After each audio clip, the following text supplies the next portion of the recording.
Você tem curiosidade de como fazer o seu primeiro aporte nos investimentos e como fazer para buscar a sua liberdade financeira de maneira prática, passo a passo? Então acredito que esse vídeo seja para você.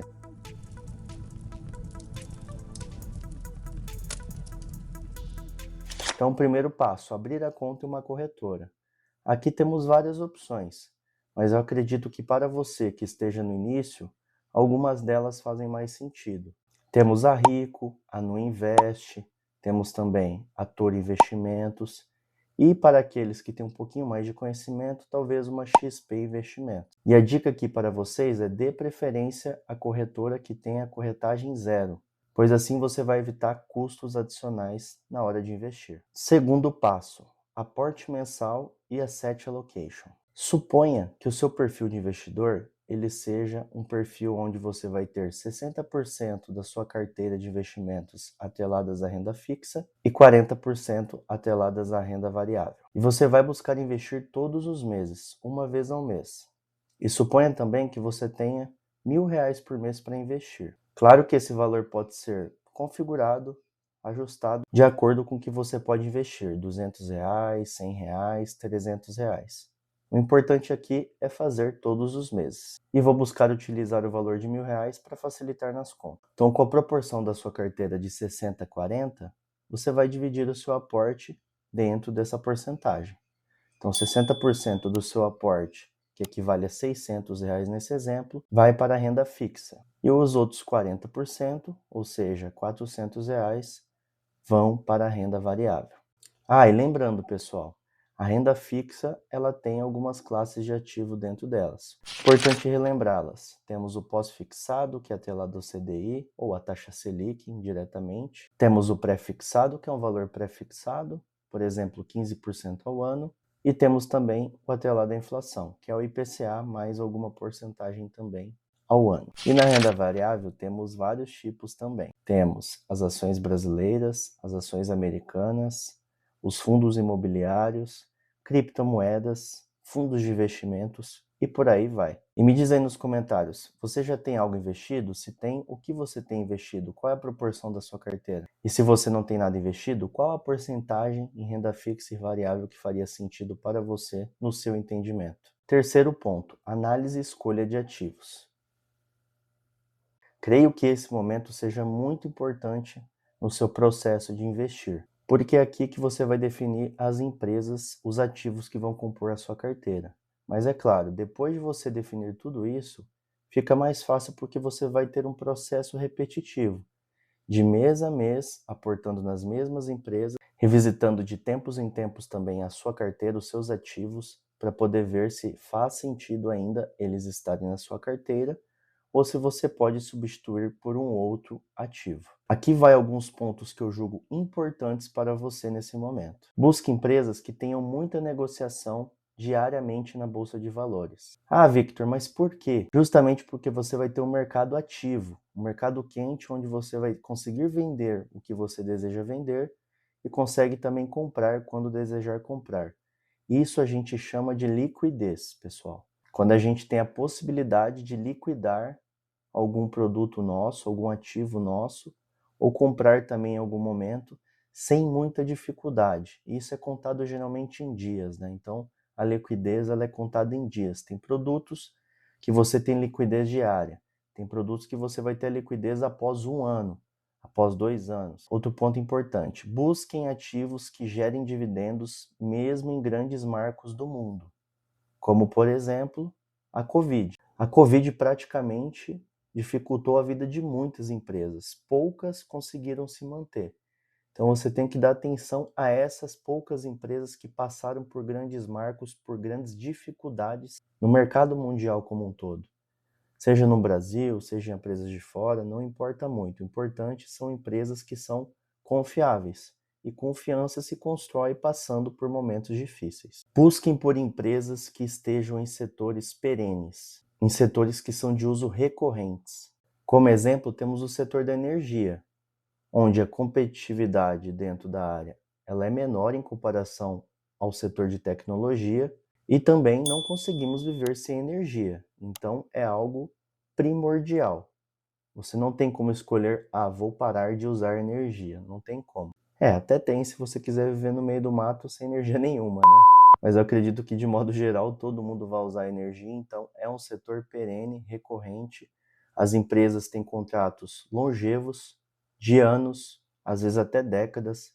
Então é interessante ficar de olho em setores que têm essa recorrência de uso. Um setor que é bem forte no Brasil e no mundo é o setor bancário. Então também vale a pena dar uma olhada em pelo menos uma das empresas que fazem parte desse setor. Então, com esses pontos em mente, separei aqui alguns ativos para dar um exemplo para vocês. Então imagine que eu tenho uma carteira 60% renda variável, dentro dela eu tenho 20% ações brasileiras, 20% ações americanas e 20% de fundos imobiliários, totalizando 60%. E do outro lado, para complementar, temos 40% em renda fixa. Dentro desses 40%, temos 20% atrelados ao pós-fixado, 10% ao pré-fixado e 10% à inflação. Então, dentro dos 20% que a gente vai alocar em ações americanas, a gente pode utilizar um ETF para isso, que é basicamente um pacote onde tem várias empresas americanas ali dentro. E esse ETF se chama IVVB11. Nele eu vou alocar R$200 porque são 20%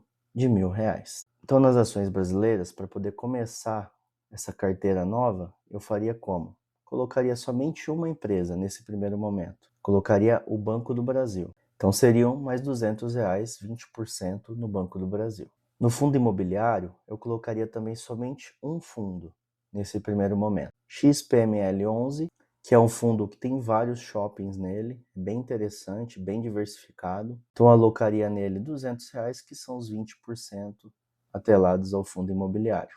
Então assim a gente completaria os aportes da renda variável. Um ETF de ações americanas, uma ação brasileira e um fundo imobiliário.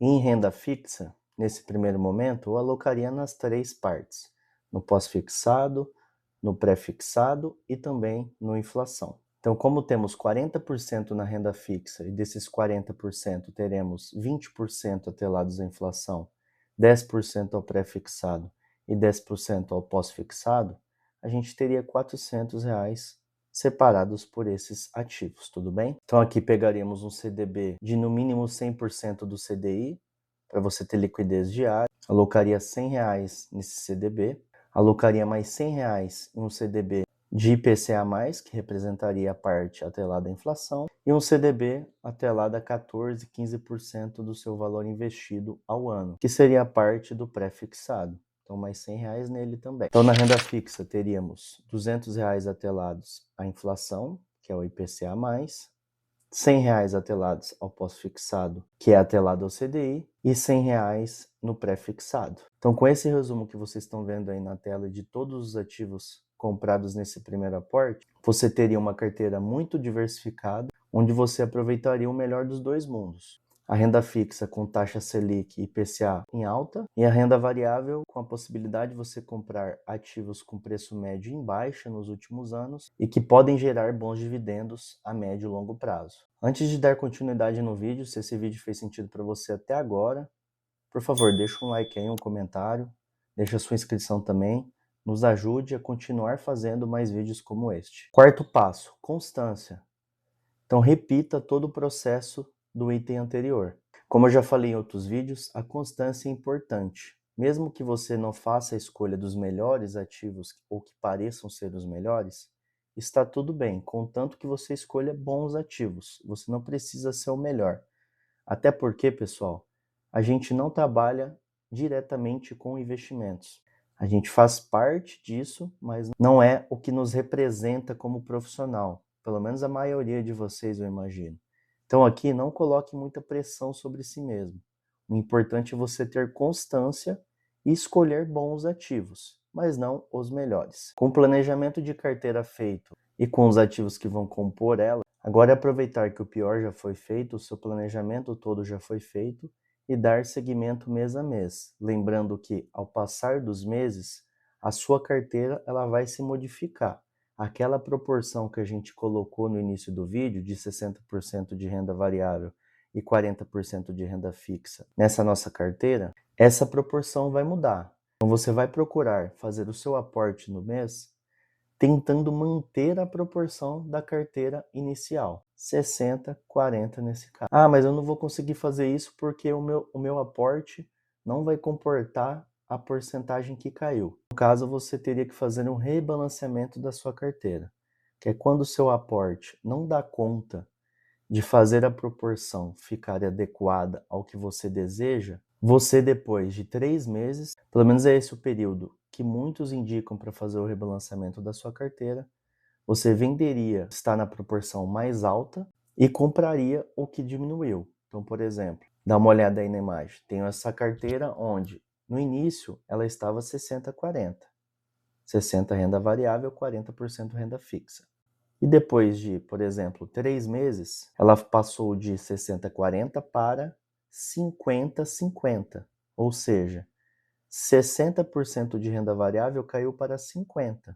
O que eu deveria fazer nesse momento se eu não tenho um aporte a ponto de conseguir aumentar 10% da minha proporção de renda variável? Eu venderia, no caso, 10% de renda fixa e compraria para aumentar 10% de renda variável.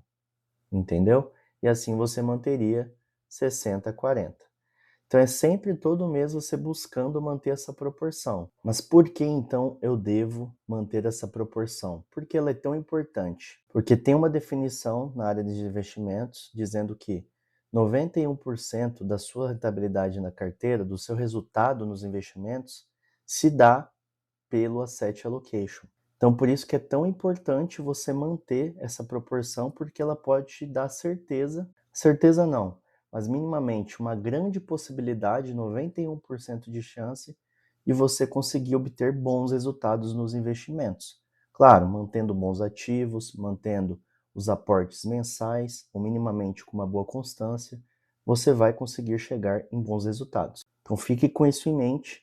Sempre todo mês mantenha essa proporção, porque é ela quem manda na sua carteira de investimentos.